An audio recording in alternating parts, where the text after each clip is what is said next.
Hai kids, good morning, selamat pagi. Jumpa lagi dengan Mem Lydia hari ini. Judul cerita kita Filipus di Samaria. Kalian bisa baca di Kisah Para Rasul 8 ayat 4 sampai 25. Kita berdoa dulu ya. Bapa di dalam surga, terima kasih untuk berkat-Mu hari ini. Kami siap mendengarkan firman Tuhan. Tolong kami mendengarkan dengan baik. Dalam nama Tuhan Yesus kami berdoa. Amin.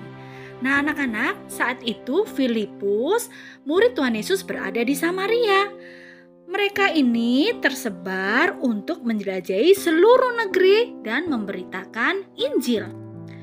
Ketika Filipus memberitakan Injil di Samaria, banyak yang menyukai pekabaran dari Filipus. Dan mereka melihat tanda-tanda yang diadakan. Dan mereka pun dengan bulat hati menerima apa yang diberitakan oleh Filipus. Sebab dari banyak orang yang kerasukan roh, mereka berseru dengan suara yang keras dan roh-roh jahat itu diusir. Kemudian ada juga orang yang lumpuh dan timpang yang disembuhkan. Maka sangat besarlah sukacita dalam kota itu. Tetapi anak-anak, di dalam kota itu ada seorang bernama Simon. Dia penyihir dan dia sudah melakukan banyak hal yang menakjubkan rakyat Samaria. Simon ini berpura-pura dia itu adalah wakil dari Tuhan. Tetapi bohong ya anak-anak. Dia menipu orang-orang itu dengan mujizat-mujizat, tetapi bukan berasal dari kuasa Tuhan, melainkan kuasa kegelapan. Dan orang-orang yang tidak tahu itu percaya kepada Simon. Tetapi sekarang orang banyak itu percaya kepada Filipus yang memberitakan Injil tentang kerajaan Allah dalam nama Yesus Kristus. Dan banyak orang-orang itu dibaptiskan setelah mereka mendengar pekabaran Filipus. Mereka banyak yang dibaptis, baik itu laki-laki maupun perempuan. Nah, Simon yang tadinya penyihir itu, dia juga menjadi percaya. Sesudah dibaptis, ia selalu bersama-sama dengan Filipus. Dan Simon ini sangat takjub melihat mujizat-mujizat besar yang terjadi yang dilakukan dalam nama Yesus. Nah, ketika rasul-rasul di Yerusalem mendengar bahwa di tanah Samaria banyak orang yang telah menerima firman Allah, maka mereka pun mengutus Petrus dan Yohanes ke sana untuk membantu Filipus.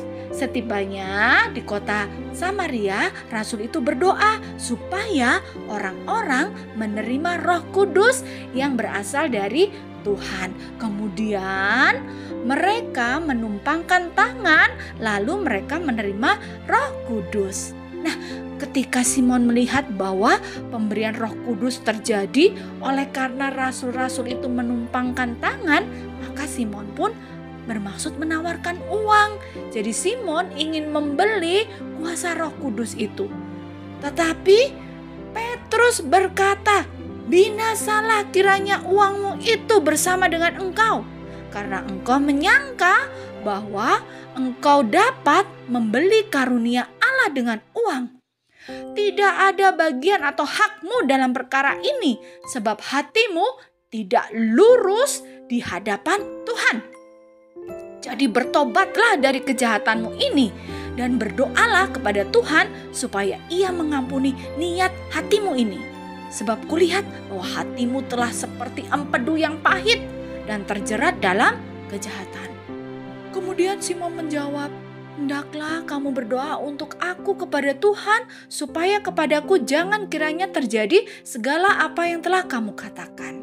Setelah keduanya bersaksi dan memberitakan firman Tuhan, kembalilah mereka ke Yerusalem. Dan dalam perjalanan itu, mereka memberitakan Injil dalam banyak kampung di Samaria. Itu adalah yang dikerjakan oleh murid-murid Tuhan Yesus, seperti yang Tuhan Yesus perintahkan, bahwa mereka harus mengabarkan Injil ke seluruh dunia. Pelajaran apa yang bisa kita ambil dari cerita hari ini? Bahwa Tuhan melihat hati kita. Tuhan melihat hati Mem dan juga hati anak-anak. Kalau hati kita baik, jujur dan bersih, maka Tuhan akan terus menyertai. Oke, kita berdoa. Tuhan Yesus yang baik, terima kasih untuk berkat-Mu hari ini. Tolong kami memiliki hati yang baik dengan pertolongan Roh Kudus, supaya kami boleh menjadi berkat bagi orang lain. Terima kasih Tuhan, dalam nama Tuhan Yesus, amin. Bye-bye kids, Jesus love you. The Bible tells me so.